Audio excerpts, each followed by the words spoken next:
Este programa tem classificação indicativa livre.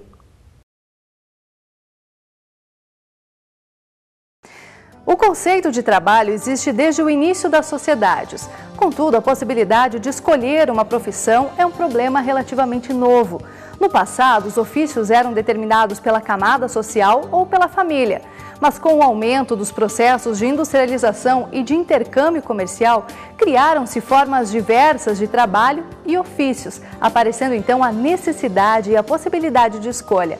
No Brasil, existem 16 mil cursos de graduação. Escolher um entre tantos não é nada fácil, não é mesmo? Ainda mais quando pesa a ideia de que a escolha é pelo resto da vida.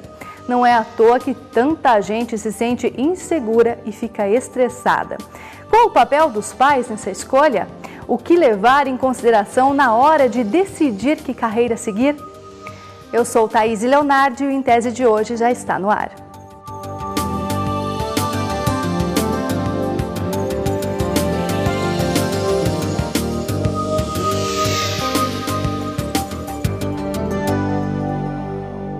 O final do ano está chegando e com ele o vestibular. A primeira fase do processo seletivo da UFPR já é dia 11 de novembro e é nessa contagem regressiva para o dia da prova que o nervosismo aumenta. Mas para muita gente o estresse vem antes da hora de fazer a prova, vem quando é hora de decidir que carreira seguir.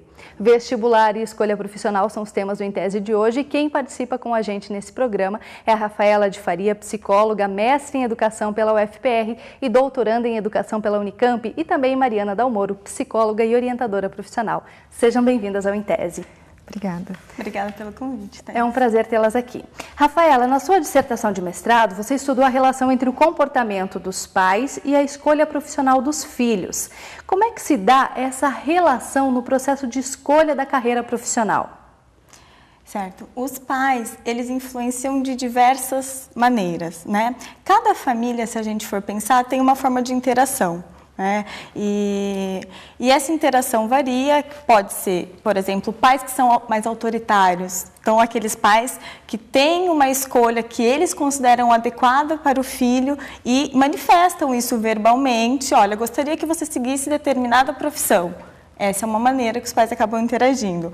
Pais que deixam mais à vontade, então os filhos têm uma liberdade, né? Sentem que ter essa liberdade para escolher, é uma outra forma, enfim. Então, essa interação, essa forma que os pais afetam na escolha dos filhos, depende de cada família, isso que a gente vai estar conversando mais hoje durante o programa.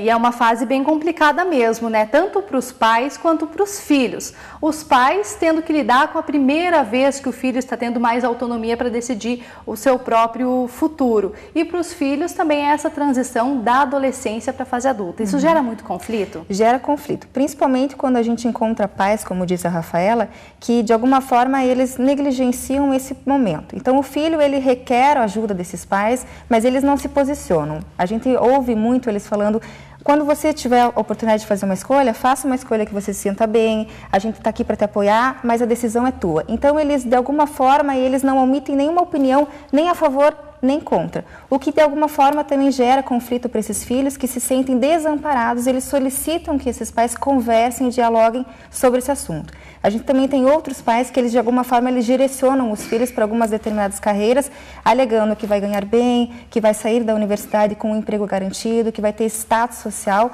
porém deixando de considerar esse desejo do filho de fazer determinada profissão que não necessariamente traga esse retorno que é o desejo dos pais. Tá certo. E pelo que você pode perceber na tua pesquisa, Rafaela, pais e mães agem da mesma maneira ou de um jeito diferente nessas horas? Geralmente de uma forma diferente, né? Os pais costumam assumir uma posição mais trazendo informação sobre o mercado de trabalho, cobrando resultado, aprovação, e as mães acabam desempenhando um papel mais de apoio, de conversa, deixando mais livre para a escolha, enfim. Dando mais liberdade. Sim. E a nossa equipe foi às ruas justamente para saber o que eles, os estudantes, têm a dizer sobre a difícil tarefa de escolher uma profissão. Acompanhe. Foi difícil escolher o curso? Não. Foi? Não foi muito difícil, não. Foi bem fácil até. Putz, muito complicado, né? Porque é uma coisa que a gente pensa para um futuro inteiro. Pela questão financeira também, eu acho que é um curso que tem um retorno bem razoável. Peguei o que eu gosto de fazer e achei um curso que tinha isso. Na verdade, é o que você mais gosta, né? Mas pela opinião alheia, todo mundo dá, assim, palpite. O resto, não considerei muito o que minha mãe falou e tal. Você devia fazer medicina, você devia fazer isso. Então, escolher assim em um ano só, né, é muito difícil. Porque é a tua vida inteira, né? Assim, até quando eu fiz outro curso, né, eu fiz História, eles apoiaram também. Os pais que ficam preocupados com o futuro e tal. Por que você mudou pra medicina? Porque eu não gostei muito até de História e também por causa da família mesmo, assim, né? Do Alegrado. E os seus pais influenciaram nessa decisão? Eles sempre me deram apoio para escolher o que eu tinha desejo de fazer. Sempre deixaram bem livre, assim. Nunca se meteram, assim, sempre me apoiaram. Nunca fizeram nenhum tipo de pressão, nada. Sim, eles sempre falaram que era pra mim seguir o que eu quisesse. Meu pai é jornalista, então meio que me influenciou. E o comportamento do seu pai e da sua mãe é diferente?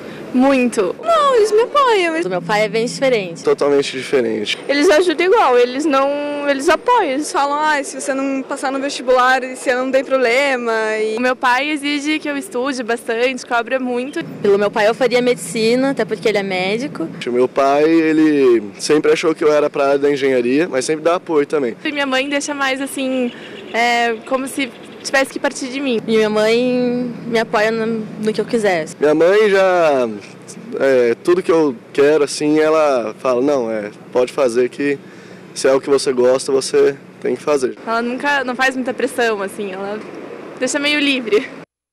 Rafaela, o que é que te chamou a atenção nesses depoimentos? Um aspecto que assim, saltou para mim, apareceu 2 vezes quando eles mencionaram, essa escolha para a vida toda. Né? E geralmente as pessoas têm essa concepção de que essa escolha do vestibular, concluir o ensino médio, vai realizar essa escolha, é a escolha para a vida toda. Né? E isso traz um peso que faz com que as coisas fiquem mais difíceis no momento de realizar essa decisão. E hoje em dia a gente tem uma concepção de que escolher o curso daquele momento, a gente não sabe o que vai acontecer no futuro. Se conseguir escolher aquele curso que ele gosta, vai ter o retorno financeiro que ele espera, enfim, e seguir durante uma vida toda, ok, é um caminho, né, possível. Mas a gente sabe que hoje em dia existem muitas possibilidades depois de se especializar em outra área ou surge uma nova oportunidade. Então, essa concepção de uma escolha para a vida toda é importante as pessoas prestarem atenção. Você, no consultório, como orientadora profissional, percebe que é muito comum haver esse conflito, justamente, meus pais querem que eu siga uma carreira, mas eu não levo afinidade, eu não tenho jeito, mas não sei como dizer isso para eles? Percebemos.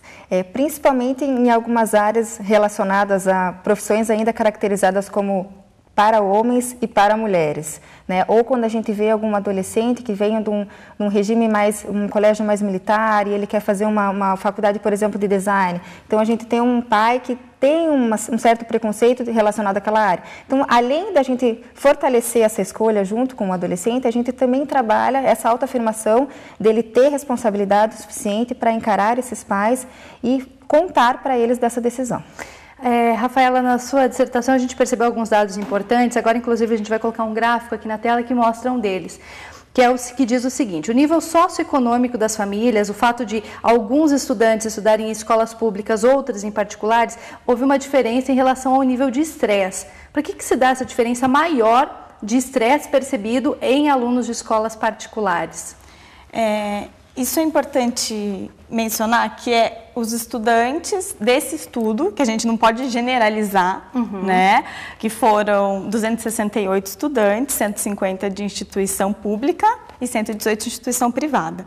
Então, os estudantes de escola particular apresentam mais sintomas de estresse. A partir da literatura e da realidade que a gente conhece, nós conseguimos elaborar algumas hipóteses. Então, uma delas é o sistema, como funciona uma instituição privada e como funciona uma instituição pública no nosso país, né? O modelo de instituição privada está extremamente focado para aprovação no vestibular, simulados, apostilas, conteúdo, e tem toda uma expectativa em cima desses alunos para aprovação, tanto familiar quanto institucional. Então, esse pode ser, e geralmente a gente percebe que é um dos fatores que acaba gerando estresse nesses estudantes. Um outro gráfico que tem agora, a gente vai mostrar, é em relação ao sexo.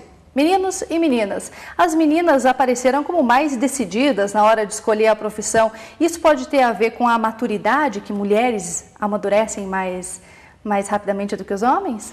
Com certeza. Contudo, a gente tem que lembrar que isso é o que eles relatam, né? Então, as meninas relataram estar com a escolha realizada, mais do que os meninos.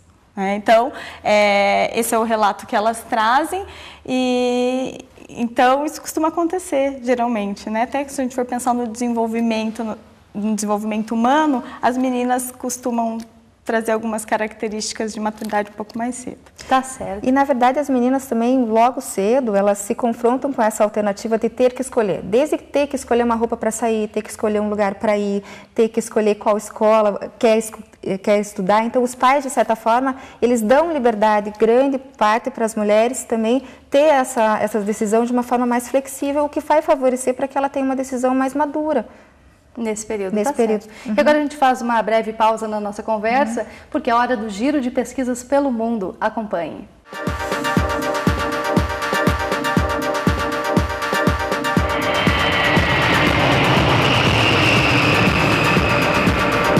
Além de todos os males que o cigarro causa, pesquisadores agora descobriram que filhos de mães fumantes podem ser mais agressivos. O estudo, conduzido por cientistas da Universidade de Montreal, no Canadá, constatou que aquelas que fumam mais de 10 cigarros por dia têm chances 67% maiores de ter um filho violento.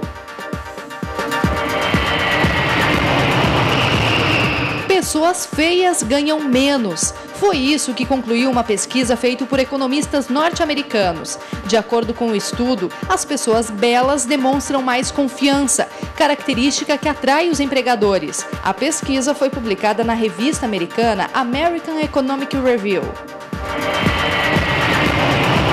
Uma simples consulta no Google é capaz de poluir tanto quanto uma chaleira elétrica. A conclusão vem de estudos feitos por um físico norte-americano. Para o cientista, o Google emite 7 gramas de dióxido de carbono a cada busca. Ou seja, 2 buscas equivalem à poluição provocada por uma chaleira elétrica enquanto ferve água, que é de 14 gramas. A poluição gerada pelo site é devido ao tempo em que o computador fica ligado e, principalmente, ao gasto dos centros operacionais de dados do Google. O Em Tese vai para um rápido intervalo e no próximo bloco vamos dar dicas de como a família pode ajudar a driblar o estresse na reta final do vestibular e também como ajudar na inserção de pessoas com deficiências no mercado de trabalho. A gente volta já já.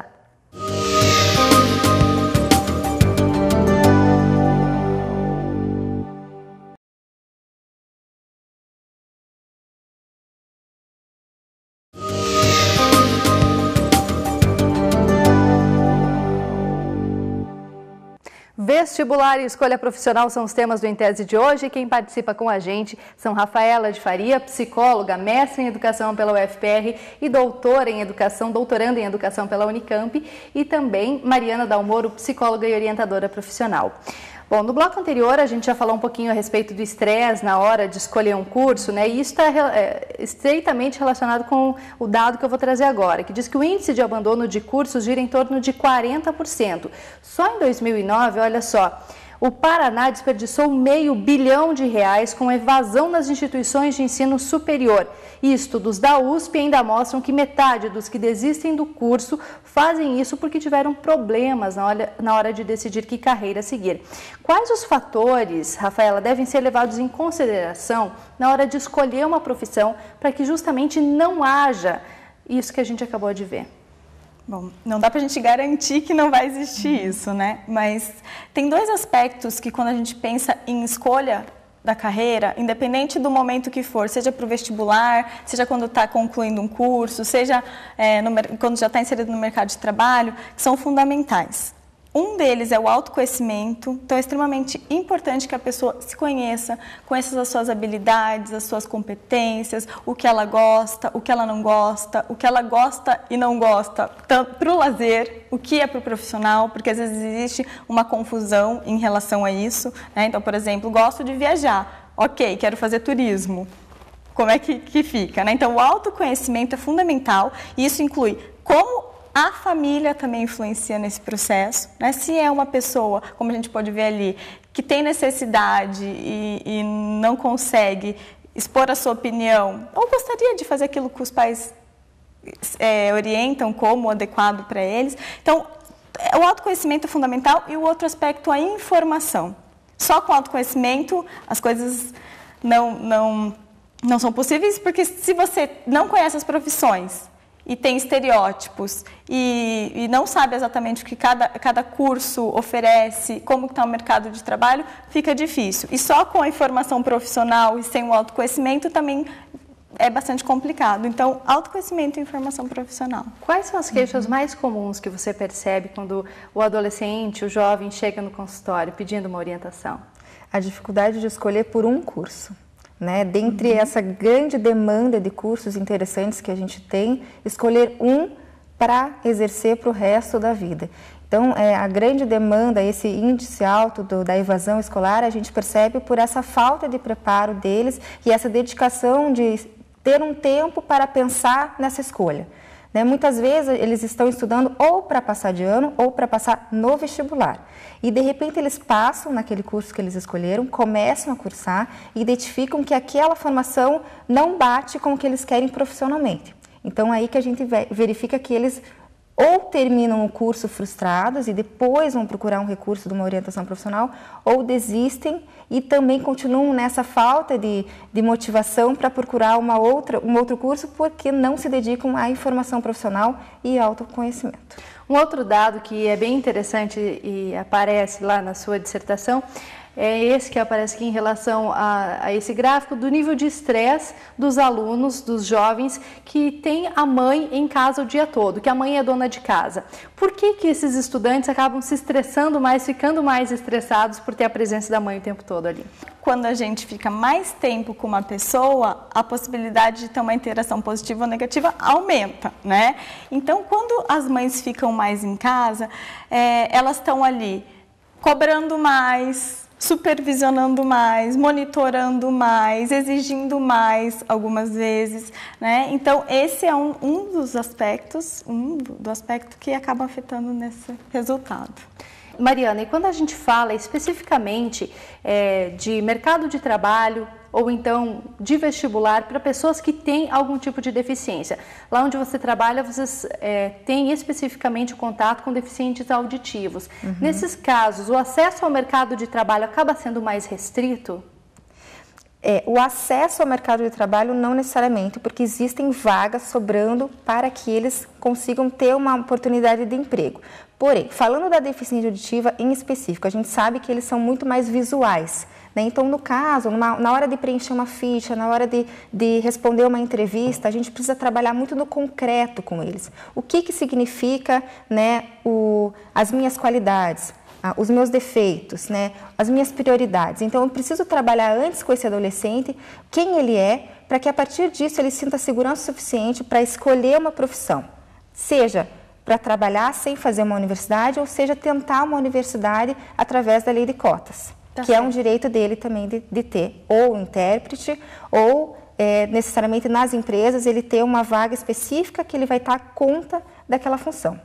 E, inclusive, para quem ficou interessado, né, o telefone de contato é o 41 3340 6742. Aí você encontra mais informações sobre isso que a gente acabou de falar. E a gente agora vai conversar especificamente sobre vestibular. Falta pouco tempo para a primeira fase do vestibular da UFPR. E, além de estudar muito, os candidatos também precisam lidar com a ansiedade. A rotina é puxada, em média 8 horas de estudo por dia, metade na sala de aula e o restante em casa, inclusive nos fins de semana, feriados e madrugadas. E como se não bastasse todo esse esforço, ainda é preciso controlar as emoções. Tá nervoso? Tô. Bastante. Um pouco. Sim, eu tô bem nervoso porque sempre rola uma expectativa, assim, né? Porque é muita pressão. É porque é meu terceiro ano tentando. É uma coisa bem complicada você ralar o ano inteiro, chegar no final do ano e perder a chance. Para alguns, o apoio dos pais é essencial. eles ajudam bastante. Eles têm a plena consciência de que é difícil mesmo, que eles dão maior apoio. Mas para outros, a maior pressão vem de dentro de casa. Deixa mais nervoso. Só que, por exemplo, a família bota a pressão no ponto de você tem que passar, tem que ser agora. Ansiedade demais pode atrapalhar, mas é sinal de comprometimento. Sem dúvida alguma, essa tensão ela ocorre e ela é até salutar. Porque se o aluno sente isso, quer dizer que ele está de frente de uma responsabilidade. O ideal é que o aluno procure outras atividades para se distrair e relaxar. Mexe um pouco no computador para descansar e tirar um pouco da pressão. Eu leio bastante livro que não tem muito a ver com vestibulares. É sempre bom dar uma esparecida, né? Senão ninguém aguenta. E se ficar de fora da lista dos aprovados, muita calma nessa hora.